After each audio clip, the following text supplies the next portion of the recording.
Capítulo 34. Los turcos otomanos.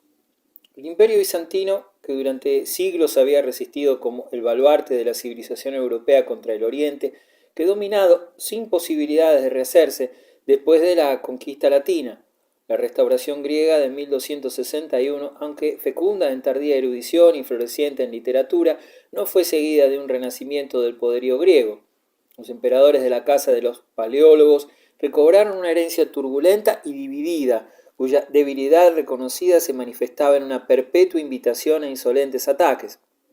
Mientras las grandes fuentes anatólicas de reclutamiento que habían surtido al antiguo imperio bizantino habían pasado desde largo tiempo al control del sultán turcomano de la dinastía de Seljuk, que reinaba en Iconio, la mayor parte de la península balcánica se hallaba en poder de los búlgaros. Grecia, excepto la provincia del Peloponeso, era una mezcolanza de feudos francos. Lo que quedaba al imperio era una estrecha franja del litoral asiático, Constantinopla y la Tracia occidental, Tesalónica y la calcídica Trácica, el despotato de Mistra en el Peloponeso y unas pocas islas en el Egeo. Estas, aunque fueran tan valiosas como Rodas, que fue tomada por los caballeros de San Juan en 1310, el emperador no era capaz de defenderlas de ningún ataque serio. No puede darse una demostración mejor de la honda debilidad del imperio bizantino en los primeros años del siglo XIV que la extraña novela de la Gran Compañía Catalana. Todo lo que se relaciona con este fiero cuerpo de mercenarios parece cargado de graves advertencias para el futuro. Fue reclutada entre la necesitada y ambiciosa nobleza de los pueblos de España, que más tarde había de estar destinada a llenar el mundo con su renombre militar. Se había formado en las guerras de la independencia siciliana, 1282-1302, y había aprendido a combatir de igual a igual con la caballería de Italia y de Francia, y al terminar aquella dura lucha abrazó el servicio del emperador de Bizancio. Era mandada por Roger de Flor, un pirata, por un azar el hijo del halconero de Federico II de Alemania, con una heredera de Brindisi, que fue convertido en gran duque y hasta en César, y que casó con una princesa búlgara, pero los obsequios tan baratos en Constantinopla representaban poco para aquellos orgullosos y turbulentos extranjeros. Los catalanes pronto tomaron la medida justa de sus patronos griegos y llegaron a la conclusión de que no había insolencia bastante grosera para un gobierno tan débil y sin nervios. En lugar de dedicarse a continuar su laboriosa campaña contra los selyúcidas 1303-1305, en la que, sin embargo, habían obtenido grandes éxitos, paseando sus armas en triunfo por toda Asia Menor y llegando hasta las puertas cilícicas,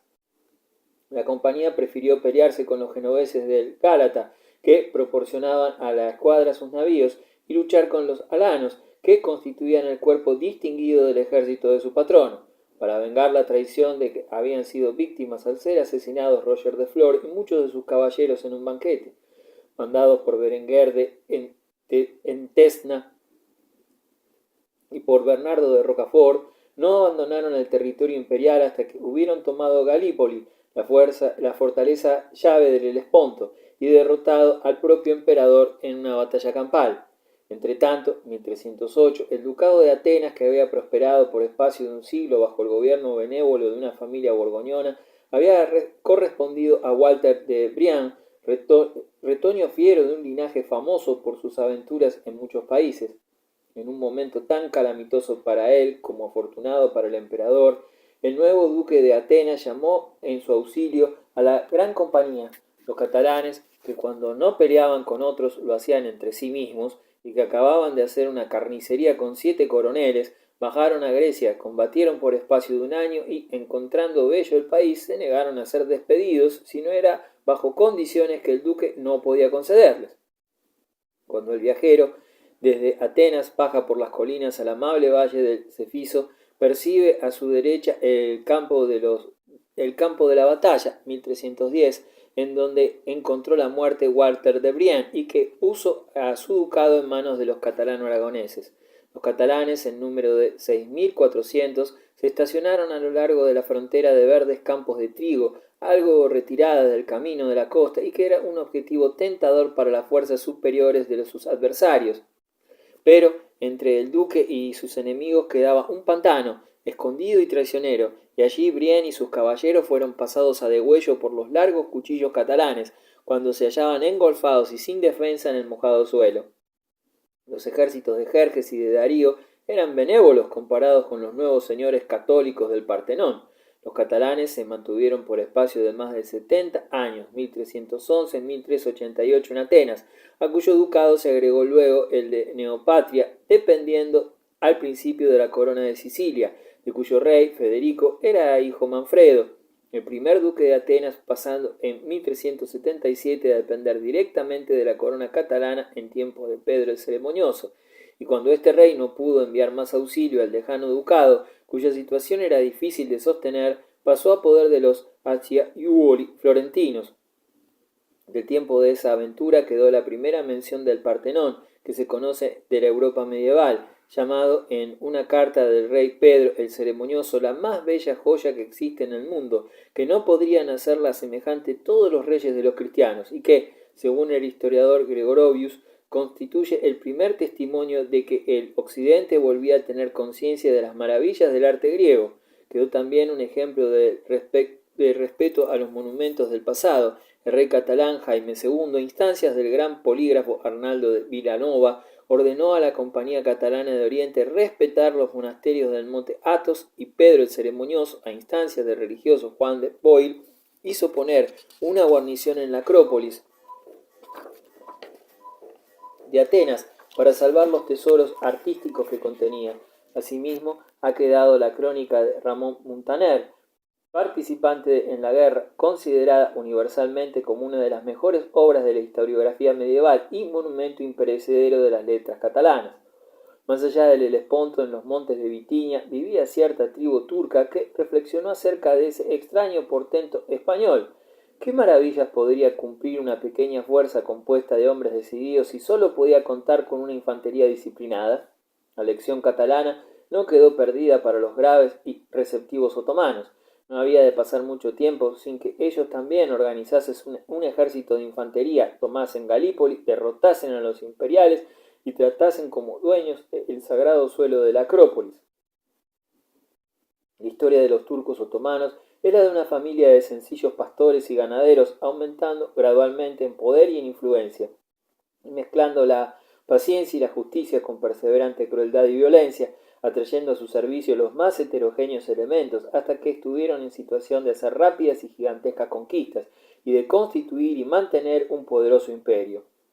El fundador, Othman, del que procede el nombre del linaje, prefigura, aunque en pequeña escala, algunas de las notas características de la futura política de su dinastía. El escenario de las hazañas de su vida se hallaba en la mal defendida provincia fronteriza de Bitinia, en donde se empeñó en una guerra de guerrillas contra los griegos cristianos, primero como emir dependiente del sultán selyúcida y después, desde 1307, como príncipe independiente. Su religiosidad era profunda y sincera, su política se ajustaba a los consejos de los santones de su fe, su administración de justicia sobresalía por su imparcialidad en aquellos tiempos de venalidad y de violencia, pero, por fanática que fuera su fe muslímica, tuvo el acierto de comprender que, mientras la religión musulmana podía ser el credo de un gran estado, una tribu turca no bastaba para fundarlo, debía buscar adeptos mediante matrimonios, reduciendo a esclavitud y deslumbrando con su renombre militar. Así escogió a su mujer en Cilicia y se apoderó de una damisela cristiana para su hijo y utilizó como su alter ego en la guerra a Miguel de la Barba Partida, un griego apóstata de la fe cristiana. La conquista de Bitinia que Othman había empezado fue concluida por Ogham, su hijo mayor, 1326. Las dos ciudades famosas de Nicomedia y Nicea pasaron, después de una batalla insignificante contra un ejército imperial, a poder de los otomanos. Tan poco costosas habían sido estas conquistas, tan vergonzosamente había llevado la campaña los imperiales, que cualquier soldado que se habría visto tentado a aprovechar sus ventajas militares y atacar las posesiones europeas de su débil enemigo. Pero Ogham no era tan solo un soldado. Los 20 años que siguieron a la victoria de Pelecanón 1329-49, acaso los más fecundos en la historia del pueblo otomano, se emplearon en la bella capital bizantina de Brusa, organizando un estado en lugar de conducir sus otomanos contra los emires de la costa asiática o contra los pueblos de la península balcánica. El prudente Orkham y sus consejeros se dedicaron a construir mezquitas y colegios, hospitales y paradores, a crear una moneda, a prescribir un tocado nacional, una gorra lisa de fieltro blanco, y lo que era lo más importante, organizar un ejército. A este periodo de trascendental detención en Brusa debe atribuirse la fundación de aquellas instituciones militares características que convirtieron a los turcos otomanos durante muchos siglos en el terror de Europa Oriental, los Akindici, o tropa ligera de ataque por medio de escaramuzas, la caballería de choque, la guardia del sultán y sobre todo la famosa fuerza de infantería de que vamos a tratar. Los genízaros o nuevos soldados eran hijos de cristianos arrebatados por la fuerza de sus casas y educados como musulmanes en seminarios destinados a borrar todo rastro de sus anteriores afectos y afinidades y a convertirlos en el instrumento manejable del Estado otomano. Algunos, los menos afortunados, se dedicaban a servir como pajes en el palacio, otros se empleaban en la administración civil, pero la masa principal pasaba a un cuerpo especial de infantería tan bravo y consagrado a su misión que ningún ejército turco encuadrado por genízaros dejó jamás de comportarse brillantemente en el campo de batalla. El genízaro era un esclavo, le estaban negados los afectos que dulcifican el carácter, los intereses que abren horizontes a la inteligencia, los ideales que elevan la voluntad. Una disciplina de hierro borraba el pasado y empobrecía el futuro. Se le hacía olvidar padre y madre, hermanos y hermanas. No podía esperar tener mujer e hijos propios. Su hogar era el cuartel, su ocupación el combate, su religión el Corán, y se lanzaba a exterminar los enemigos del sultán y de Alá con el rígido e inflamado fanatismo de un monje. Se dice que la sugestión de reclutar esta fuerza mediante un tributo de niños cristianos procedía de Abid el Negro, el fiero visir de Orkham, y con seguridad, sin un tributo semejante, no se hubiera podido mantener un reclutamiento regular. En consecuencia, resultó que el Imperio Otomano se hizo y se sostuvo no solo, e incluso no solo principalmente con gentes de raza otomana, sino mediante hijos esclavos de padres cristianos, salidos de los seminarios de los genízaros, marcados con el sello de la sumisión militar y de la fe muslímica. Los hombres más distinguidos del Imperio Otomano se formaron en esas instituciones, habiendo salido de hogares cristianos. Mientras un Estado otomano se estaba formando así de moldes nuevos en el Asia anterior, un nuevo poder manifestaba una ruda violencia en los Balcanes, aprovechando las guerras civiles y la corrupción de los griegos. Un escritor moderno muy competente ha calificado a los serbios de celtas y a los búlgaros de bajos escoceses de la península balcánica, y realmente en la historia serbia todo habla de un pueblo valeroso, vivaz y exaltado. Bajo Esteban Dušan, 1333-1355, uno de esos hombres que infunden aspiraciones a las razas, soldado, legislador y gobernantes, se extendió el dominio de Serbia desde el Danubio al Egeo, conquistando Albania, el Epiro y Tesalia, triunfos que, aunque quedaron profundamente impresos en la memoria nacional de los serbios, estaban lejos de satisfacer al impaciente jefe de aquel pueblo impaciente. Con una ambición que crecía con los éxitos, Esteban asumió el título imperial y se propuso como objetivo de sus fuerzas la sujeción de los griegos. Un año después de la muerte de Esteban, sin que pudiese realizar su último sueño, era el año de la lucha de Francia e Inglaterra en Poitiers. Solimán, en 1356, el heredero y sucesor de Orkham, cruzó el Helesponto durante la luna de la cosecha y fundó en la península de Galípoli el primer establecimiento turco